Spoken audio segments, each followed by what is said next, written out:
I'd like to welcome everyone to this week's edition of Software Spotlight, your front row seat to the latest innovations in software for small business.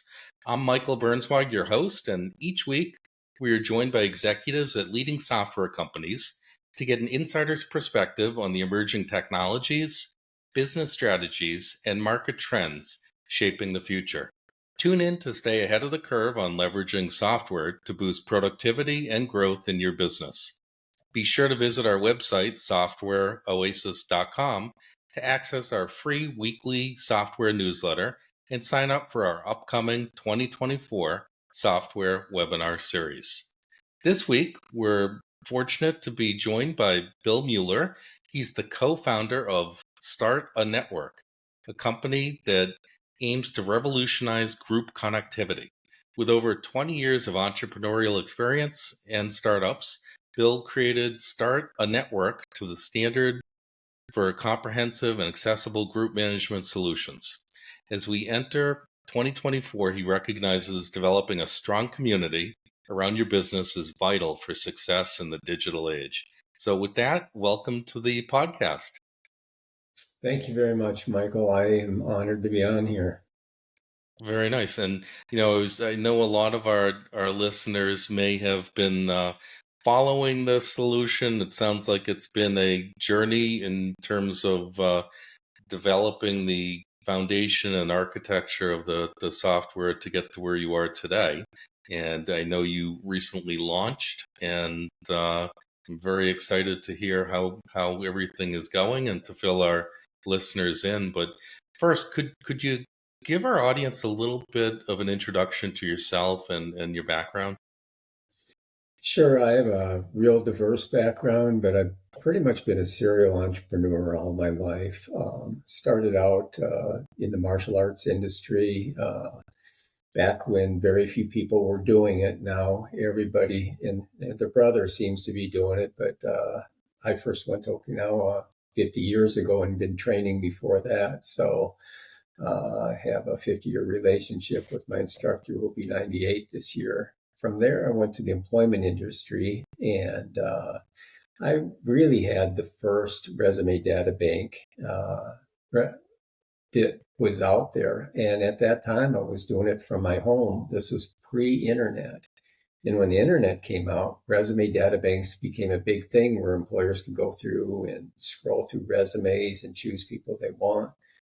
At the time I did it, I actually had to go into human resource departments and set up their modem because the majority of them didn't even have modems. Yeah, so Wow. it's changed a lot since then. And once the internet got to be a big thing, then we got into the job site industry. I had several job sites, still own ineedajob.com, and from there went into the career fair business. And now, of course, I owned American Career Fairs, and we did career fairs all through the country. Originally started out with Texas job fairs and just did them there.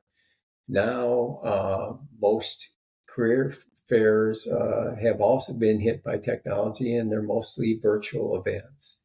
So the in-person has kind of fallen by the wayside in the career fair industry. So in the last 10 years, I've spent in real estate and have really enjoyed that. It's a business that has so many financial advantages for people, and quite honestly, tax shelters. So that's an awesome side of it. Yeah, and I have to say, the whole segment of networking and networking groups and masterminds and the like has become a hot topic in the last year or two. I know a lot of clearly the pandemic gave things a shot in the arm, but the reality of it is, for many entrepreneurs that are working from home, working remotely, many companies have sent their employees, to work from home, have closed up facilities and infrastructure they didn't require, thought that they required, but found out they didn't. And it's become a real virtual workaday work environment. So being able to network in that same way without traveling is unbelievable. I mean, I can tell you a lot of my time is best spent in networking groups each week, um, on platforms like Start a Network, um, to really optimize Software Oasis as a company. So it's an amazing technology and way to connect with others. So it sounds like a lot of your background kind of brought you to the point where you realized that a solution like this was needed. And can you give us a little more background on how you got to where you are and what prompted you to get this off the ground?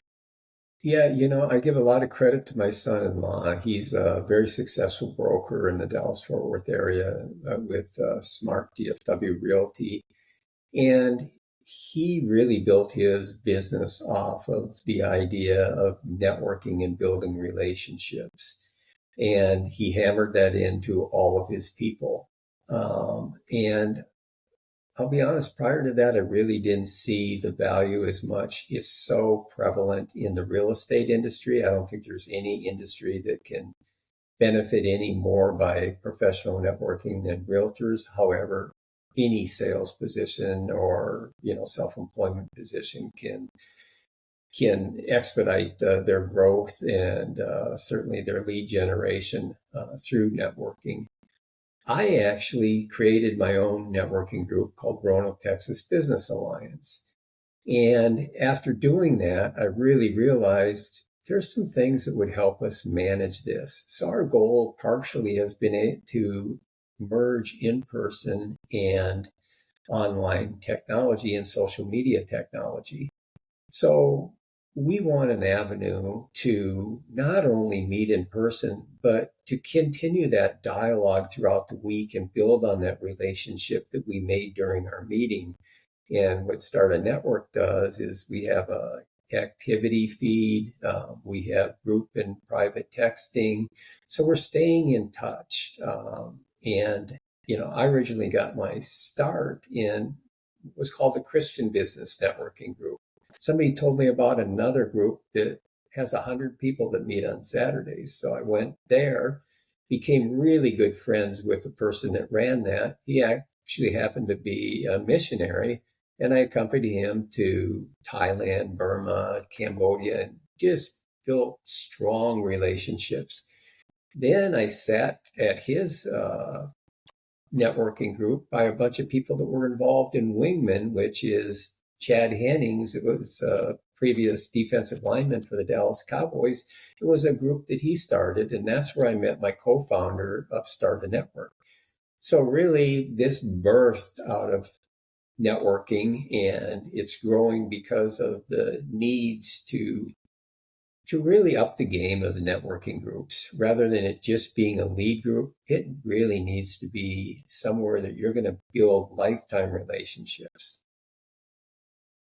That's fantastic. And I know a lot of, from where I sit, it doesn't matter the industry. People buy from people that they trust. And obviously being able to, as a foundation, network with others that you build up a trust with. It doesn't happen overnight. Like any offline relationship, if you look at some of your closest friends, longest term partners, whether it's business, marriage, life, they're relationships that developed over many years and came from a whole variety of experiences. You mentioned your martial arts are a really important component of your life, and I'm sure you've developed some very close relationships with others that were in that same community. So, I think having a platform that allows people that have common interests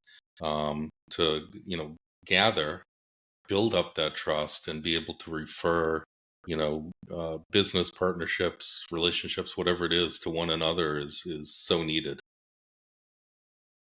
I agree 100%. And Really, it's that in-person relationship, and it's taking the time to really get to know people and asking questions, finding out what's really important to the other people rather than just going in there and dumping on them your sales pitch. I think it's just really key to really get to know them. So when we have events in our networking group, we not only invite the spouses to attend, we encourage them to attend. Oftentimes, those spouses may be more interested in some of the products in the group than the people in the group. So it just that alone, and having basically, I look at everybody in that networking group as a potential salesperson for your product, and myself as a potential salesperson for their product. So by adding the spouses, I basically double that. And I think it just helps you get to really know the person and understand it once you get to meet the family. Yeah, absolutely. I can completely see that. Every week we have our webinars, and it's a wonderful format. Brief as it may be, for people to get a deeper understanding of different software solutions and the like. And we'll have 4 different sponsors on our webinars each week that are able to share information. They're definitely much more educational with the different companies that attend our webinars each week. So that's very similar idea, but just at another level. So it's really, really interesting. Um, can you talk about some of the capabilities or features of the platform that help to build community? I think that's really important. Yeah, one of the key components that you don't see in a lot of communication apps is we have a public facing website for these people. So if I have a group and I have a bunch of members in there, they have profiles that can be seen not only when people go to that site, but those profiles also get picked up by SEO. And so people's profiles, it's just another kind of avenue for them to get themselves out there. We have activity feeds for our members. So a person can be a part of many groups. They can click on the group that they're interested in at that moment. And there's an activity feed, which is kind of like a social media feed. So people can bring really their experiences and their wins to the forefront to the other people. I can switch between networks with just a punch of the button. And our goal is to have a community of several different, I have several different interests. It may be the martial arts, but I love tennis, outdoors. So there's a lot of communities that I can be involved in. And I find that people that do one networking group don't usually just do one networking group. They do several because they Sure. understand the importance of it. Yeah, no, obviously networking is so important. And at a higher level, are there different types of groups that you believe will benefit most from the platform, or is it group agnostic? I mean, is it something that can be used by any group, or is there some middle ground there? That's a great question. I think this has morphed, as I had kind of mentioned in the pre-show, from something that was designed for professional networking groups into something that can really help almost any organization, group of any size. Some of them that I see helping, because I've been in the real estate industry, I can see it being great for realtors to use as their vendor list because people come to you and say, hey, I want to sell my house. Do you know a good roofer? Because I've got to get it replaced. You're constantly being asked, and you can feature them on that group as well. I could feature my real estate team on there. We could use this same platform with a few changes for Chamber of Commerce's, fraternities, sororities. I mean, there's just really, I feel like it's as far as you can imagine, the possibilities are there. There's just really no end to the different. I think there's thousands of businesses that could be spawned by this very platform. Got it. No, that's fantastic. And I don't know if maybe a little later in the episode if it's possible to share a tab, showing, one of the communities or the front end or back end, so people can get a look at it. But at a higher level, I think a lot of companies are really looking for a way to launch something like this without having to invest the years of startup and research and tech development to get a solution like this off the ground. So being able to be part of what you've already started is an amazing opportunity for a lot of different folks. I agree. In running a networking group myself, that's one of the things that we really looked at is how are we going to make the owner's job easier? How are we going to allow them to monetize this if they want? How are we going to improve their communications before the group? Because the better they communicate, the more that they share, the higher the retention rate is going to be in their group. So we've thought about all that from the owner's perspective. And then we turned around and we looked at, okay, what if I join the network? What is this going to do for me? So we have to really look at it from all angles. But our first angle was really looking at it as somebody who wants to create a network of any kind. And so I wrote an ebook that's available on my site. You scroll down when you go to startanetwork.com, and it has to do with all the different types of networking groups out there. It used to be pretty much the BNI format or social, a social networking format. Now there's so many different hybrids.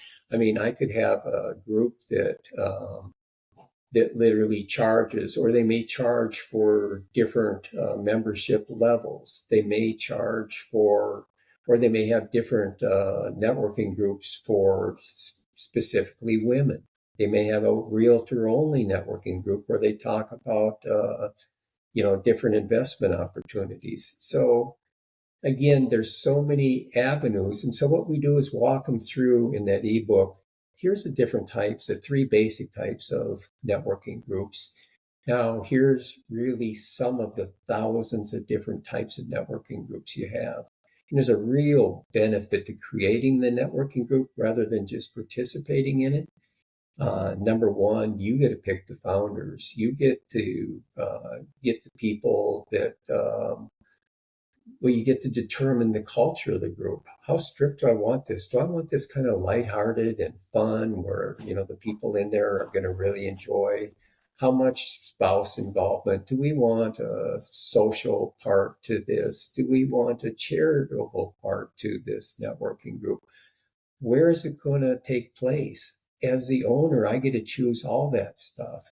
And I use real estate as an example, but there's not many ways you can give yourself a raise in real estate unless you do more business, you raise your prices, or you sell higher priced homes.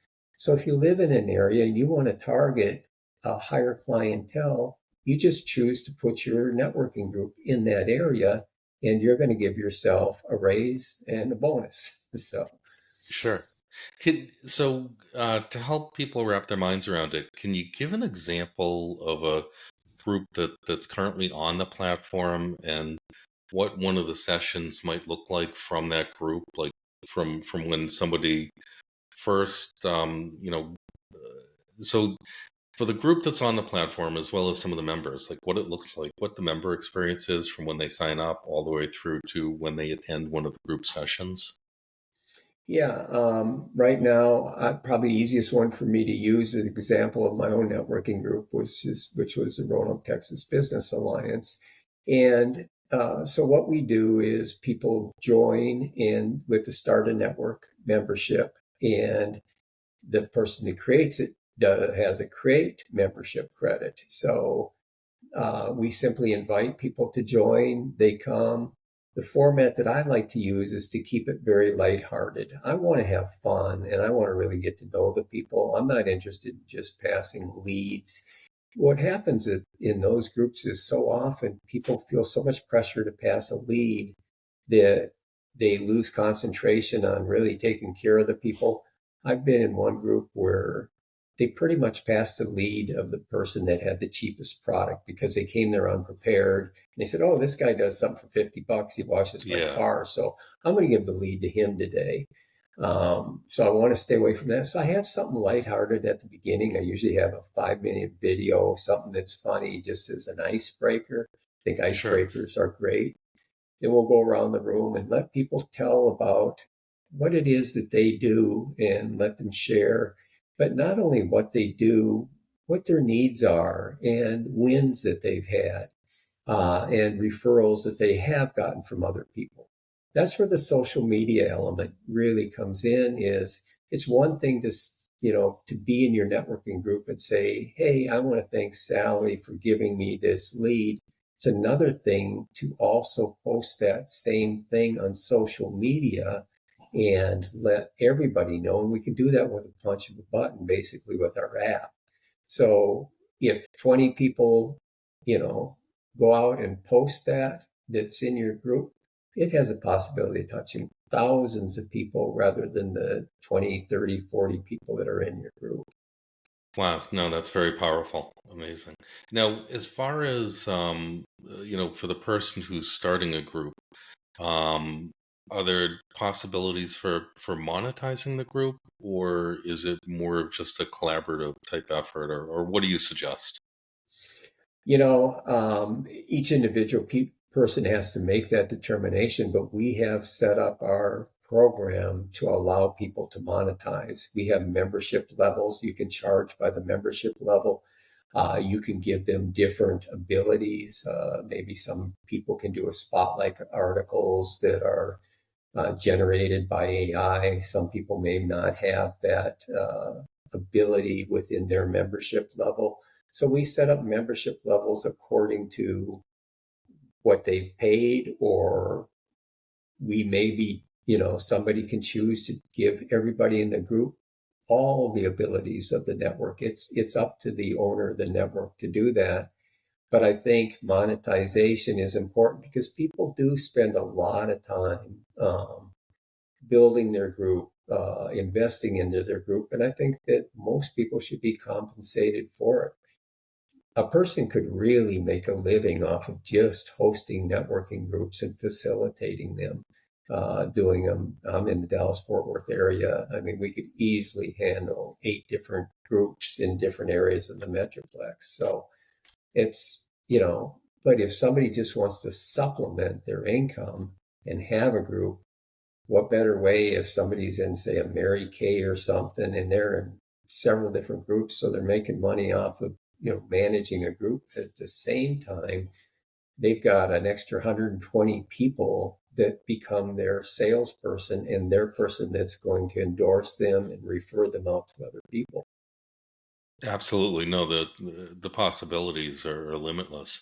So, as far as the initial functionality that you have at launch, are there any recent features and things that you've added to the solution that you're really proud of that you wanted to highlight? Yeah, we just recently added the social feed to it. So a member can join a group. They can be a part of several different groups, punch on that group, and there's an activity feed in there, which is like a social feed on Facebook, but it's limited to the group that you have there.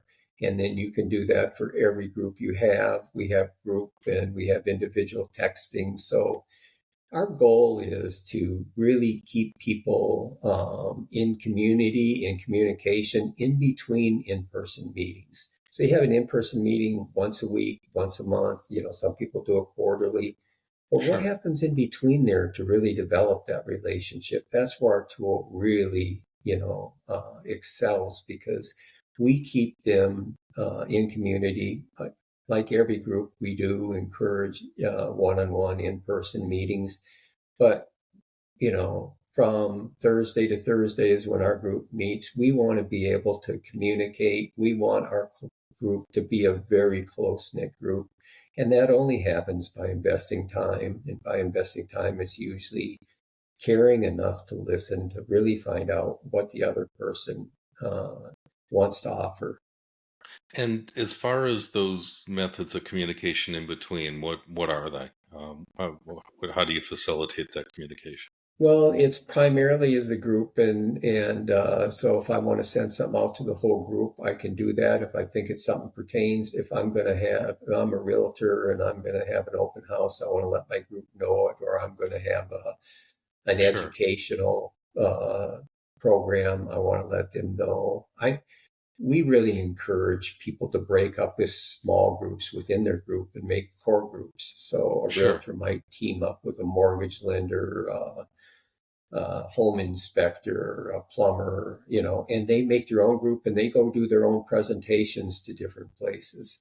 Oh, So that's the neat. social feed is the other place, letting people know what's going on in your life. By doing that, it's just going to spawn greater communication between you and a greater level of community.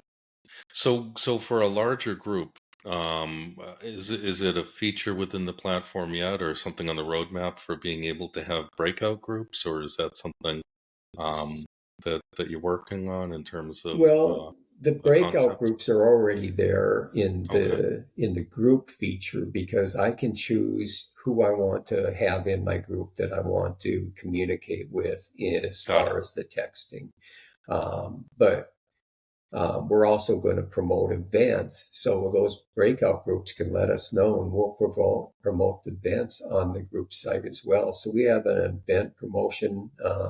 We have profiles, we have featured members, we have things, because our goal is not just to promote our networking group. It's for the owners to be able to promote the people that are within their group.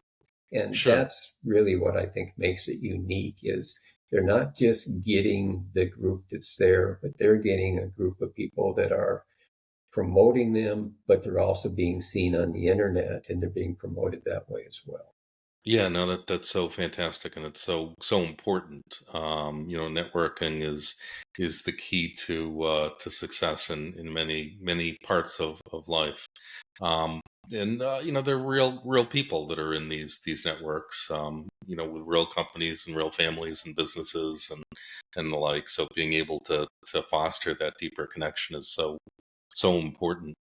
Um, if someone were looking to get started with Start a Network and they may be looking at some other alternative options out there, is there a feature or two that you might bullet point that really help to distinguish your solution from some of the other alternatives that are out there? Um, just to mention a couple, the public facing website is one, because most community apps are just that. They're just really communicating by text and whatever kind of. So we give an opportunity for them to have almost like a website on there, even when they're a member through their profile, which gets picked up by SEO and so forth. We use AI in several ways. We use it for our training videos. We feel like we've got just exceptional training videos. Uh, and we also use it to help write content. So a person's not laboring over it because we want you to get seen. We allow you to write articles in there, kind of like a blog within our networking group that can get picked up by social media. And you can write as many articles as you want with AI assistance, not only AI assistance, but where it actually prompts you for the questions. So it's not just, you're telling it, okay, I want an article like this. No, it's Sure. prompting you for several questions. You're filling that out and it spits out an So it's a article. very detailed interview type It process. is, and So it it's really showing your expertise. exactly, and it may require it, and every AI article you should go through and do editing because it's not you yet. It doesn't have your personality, so you really want to add your personal touch to it. Yeah, no, that's fantastic. So those are some really exciting capabilities. And I know you just launched and you're just getting off the ground and you've added some functionality like we just spoke about. Are there any things on your roadmap that you're really excited that you're working towards, or do you feel like you have solution where you're hoping to get it? No, we look at this as really an ongoing thing. We want to be adding new features constantly for our people. One of the big things that we're coming out with is being able to really segment private information. So a chamber would need that. They would want information just for their members, and they'd want information for the general public that's coming in and looking at that. Coaches, professional coaches are going to want that because that's going to give them an opportunity to talk to the general public, tell about themselves, but it will also give them a chance to have specific information for people that have paid. So most of the time we'll have this connected to the membership level. Again, I teach martial arts, so I can see having a white belt, green belt, brown belt, black belt level that they pay for in their membership level. And the content that's in there will be different for each one. And so the pricing levels will be able to change accordingly as well. So that's what gives so many opportunities to different companies to start their own business, whether they're teaching a language, an art, or whatever they want to do. But the difference is from the regular teaching things is the students can also have the social feed and interact with each other and text one another. So it's going to be an educational format, which much more community. So I have the ability to talk to other students that say, the teacher said this, but I'm just not really getting it. Or what do you think about it? Do you have some other ideas that you could add to that? So again, the sense of community, even within a learning environment. Yeah, very, very nice. And as far as like trends that you see in your segment of the industry, what do you see as some of the important trends that are happening and going to take place in the future with communities? Well, I think there's been a big change since COVID's not been such a concern. We all know that, COVID really spawned Zoom and really made it take off and like products. I feel like it's getting back to more one-on-one networking. I mean, the Zoom and the conference calling will be here forever, and it's a great thing. It's a great thing to be able to communicate with people all around like we're doing right now. I have nothing against Zoom meetings. One of the hybrids we recommend is have a meeting one week at a facility, next week do it by Zoom. There's just thousands of ways you could create a network. So I see that, and I see that AI is going to just be huge in this as well.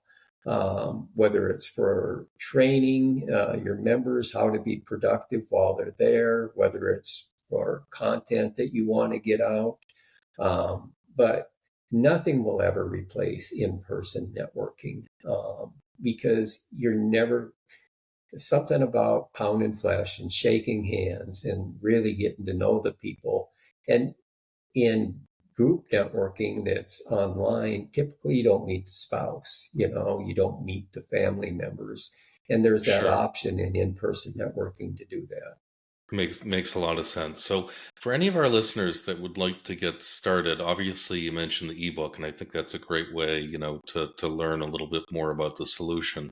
But are there different packages or pricing levels, or how would someone decide how to get started with Start a Network? Well, right now we have two basic packages. The basic one, which is $49.95, and then we have the pro version, which is $199.95. That is going to go up at the end of March, and we're actually going to separate the create credits from the join credit. So right now we have packages that include both. A person can go there, they can join, they can create their own network very easy. We have training videos that will walk them right through it. And so we've spent an extra amount of time on training videos rather than, I've been very frustrated in the future going through FAQs and, or try and chat with someone and say, well, see the FAQs, spending a half an hour in FAQs and I can't find what I want. there's nothing more frustrating to me than that. So you go back to it, ask it, well, I can't find it in FAQ or whatever. It gives you another area to look in the FAQs or whatever. I think support needs to be a lot better than that. We want people to be able to access us. They can access me anytime at sales@startanetwork.com. And we intend to have videos for just about anything that you can possibly do on Start a Network. And we do them via AI. Okay. And what are the main differences between the two packages in terms of the features that each one unlocks, and why would somebody choose one versus the other? Well, the basic package right now does not have, it's for somebody that doesn't want their people necessarily to be seen by the public. And I think there's a lot of ideas for that. Maybe you're a group-centric or kid-centric group, and you have a softball team, and parents really don't want a profile out there on the internet on their child. So it won't have that. Whereas the Pro version allows you to monetize the site, and it allows you to have a custom domain on the site, and allows you to also have the profiles out to the general public from everybody that's in your network or whoever you choose. The nice thing is, as a creator of the network, you choose what options and what abilities each one of your members can do within your group. So just because you join a network doesn't mean it's always going to be the same, because the permission level may be very different from one group to another. You may be able to join a free group, as well as you may have to pay to join the next group because it's monetized. Got it. No, it makes a lot of sense. And just to be clear, I mean, it sounds like it's a great opportunity for either someone that's just starting a business to start this as a business, or for someone that has a business to have this as an extension to what they're already doing. Oh, thank you. I agree 100%. I'm a very innovative person. I can't help myself. I've got ideas floating around in my head of different businesses. I could look at this and I could see 1,000 different businesses that could be started just with this group, connectivity. Whether it's a tour group, somebody that's maybe charging $50 a year or whatever, and somebody's putting tours together for you. They're doing all the work of doing the planning and getting discounts for you and so forth. And you're simply paying a monthly fee. And then if they want to make additional money, they can get a kickback from the hotels and so forth. As long as they're not charging more for it, everybody wins. So, a lot. Just the opportunities are really unlimited. So, fantastic. Well, I think that really helps give our listeners a good overview of the solution. And I think the market is, obviously huge, and the opportunity for people participating on the platform is huge as well. So I think there's a lot of bright lights in the future, and hopefully it's an upward trajectory from here. And hopefully you'll remember me a year from now when when things are heading in that upward trajectory. And we'll share this out with all of our listeners, as well as a link in the video. Coming up on our next episode, we'll have Dave Sobel. He's the host of Business of Tech, which is a podcast, and the owner of MSP Radio. He's also a leading expert in technology services. Dave has an extensive experience and background as an IT solution provider, MSP owner, and executive at companies like SolarWinds and Logic Now. The Business of Tech is a popular podcast providing essential insights for IT service providers to stay relevant and profitable. So that promises to be an exciting episode next week. So be sure to visit our website, softwareoasis.com, to access our free weekly software newsletter so you can keep up to date. And be sure to sign up for our upcoming 2024 software webinar series. And from this end, Phil, thank you so much for joining us on the Spotlight this week. Oh, thank you. It was my pleasure. we may be calling you for some advice because you're very knowledgeable in this industry. So we appreciate you very much. Thank you so much. All right. Thank you. All right, so let me.